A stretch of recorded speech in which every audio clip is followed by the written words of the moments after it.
Kasus pembunuhan anak bunuh ayah dan kakak kandung di Medan membuat geger warga. Pelaku sempat sujud setelah melihat ayahnya tergeletak. Saksi mata menyebutkan, penyebab pembunuhan anak tikam ayah dan kakak kandung bermula dari uang. Arsyad Kertonawi tega membunuh ayah dan kakaknya menggunakan pisau dapur. Pembunuhan sadis yang dilakukan Arsyad terhadap kakak kandungnya bernama Rizky Sarbiani, dan ayahnya bernama Sugeng menggemparkan warga.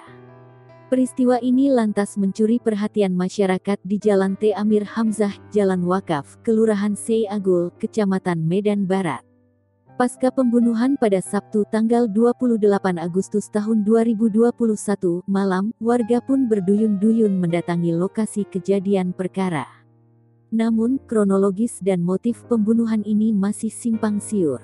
Malam itu, Arsyad sempat dikabarkan meminta uang pada ayahnya karena alasan ada keperluan. Namun sang ayah disebut tidak memberikan uang yang diminta Arsyad. Abang kandung pelaku bernama Rizky Sabriani sempat berusaha melerai pertikaian itu. Namun nahas, Rizky Sabriani juga kena tikam di perut dan dagu.